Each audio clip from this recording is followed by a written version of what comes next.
Hello and welcome to another audio analysis. In today's video we're taking a look at the track Shiner in the Dark by the British rock duo Royal Blood. This is track number 2 on their brand new album Back to the Water Below, which is also their 4th, and has seen them move slightly away from the Typhoon sounds, that era that we did have previously with their 3rd album. After working with the likes of Josh Homme on the album, they decided to go back to basics and produce the album just themselves, not really having any hand holding, really going back to, they're using their Bond as the inspiration for their music. And really continue to explore their sound of making use of just bass and drums to provide an arena rock sound that can be so hard to achieve when you've got less instruments. So will this latest track glow in the dark or have its shine dulled? Let's take a look at exactly how it sounds.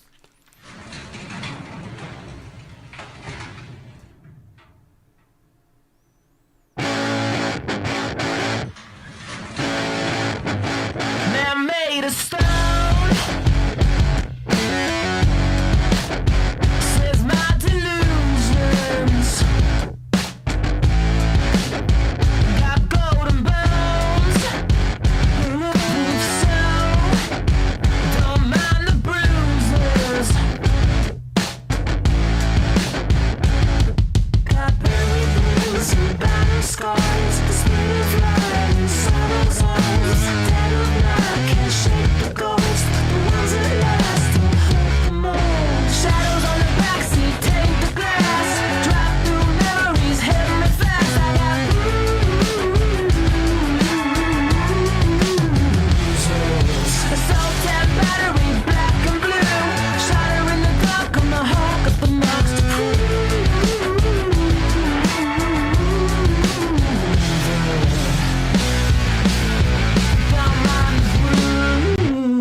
So already with this track, I'm loving a couple of things we've got going on underneath. First of all, we've got to talk about Ben Thatcher's drums. I love how they've kind of got this more hip-hop inspired beat to them, something that he's played with previously and he's actually very proficient with, to really add a very different twist from just the standard drumming style that we often can sometimes see in rock. So I love how he's mixing up. It adds a lot of playfulness to this track, and I like how in the visuals as well, it's kind of looking at Ben and Mike as kids almost. You can tell as soon as that hat went on, you kind of just reference to the imagery that you often see him with his kind of trademark cap on. So maybe it's touching on the band's journey, this track, all talking about this feeling of invulnerability but going through battles, battle scars and things like that. So it could be them moving through the music industry and having to face off challenges and take the hits sometimes when something hasn't worked. So you can see it's maybe touching on their journey, either as friends, the fact that friends often do fall out at some point in their lives and they kind of have these disagreements and it's a bit of a battle sometimes between the two. Or it could be them battling with the music industry to really just get back to that original root style, with them actually self-producing this 4th album.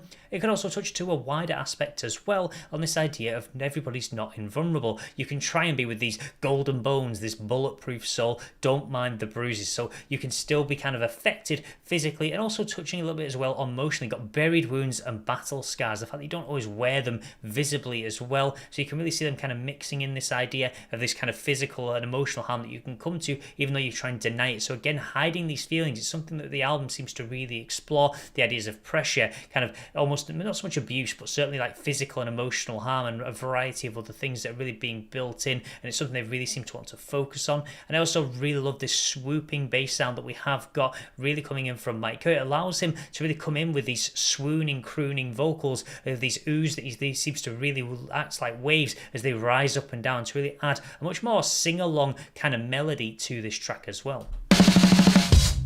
Don't stitch me up. Don't drag me down. I'll leave the mud. I'll fight for blood. Come back around. We're diamond skin. Inside I am shining.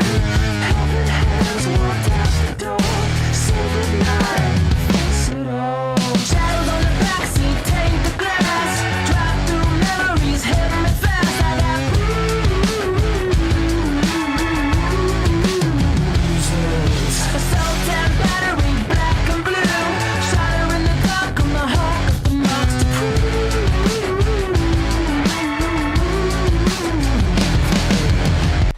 really think this is one of the songs that ties back more to that Typhoon sound. You can really see the residue that's being left on this track from that previous album. Although it doesn't have the same arena rock filling sound, it has certainly got that strong sing-along style to it. Just certainly pulls you in, makes you really want to sing along with it, and it's really smart how they've managed to do that, really incorporating some of the lessons they've learned from previous albums, accepting that Typhoons isn't an album they want to completely move away from, but they want to do their own thing, but still take some of the tips and tricks they did learn from that album and really apply it to this. I also like in verse 2 as we do get these backing vocals coming in, don't stitch me up with that backing, and then don't dab me down, I'll eat the mud. So I really like how it's touching on, again, adversity, kind of these points in life where you do have to kind of, you hit the floor almost, you've got to fight back and fight for blood. So really fighting against something, and just this real strong sense of coming back around, the fact that you kind of rise back to the challenge again when you're knocked down. So can also be touching on adversity, really challenge it, really fighting back against it, not just this feeling of invulnerability.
I also really liked how we had these very sharp, almost shock horror moments with the certainly sharp sounds coming in that really added an extra layer to this actual track. And actually I really enjoyed the way that it seemed to really focus around Mike and Ben really making their own album, really relying on their relationship and their bond to make this music. With the visuals, it really seemed to focus on them two, really just kind of having maybe this like fake fight almost, but could be representative of their relationship and the way they're constantly working together and this kind of friendship that the two have got in the production of a lot of their music. They are a two-man army effectively, and I think it's still very impressive the way they approach a lot of these songs. Certainly a lot of strong songwriting, this idea inside I am shattering despite having diamond skin, so really showing that physical and emotional invulnerability that everybody can almost have. So I quite like how they really touched on that idea and did it through a very interesting sound. Certainly those hip-hop style drums that we had coming through, really mixing things up, not kind of trying to sound too similar to the other two tracks that we have heard. And when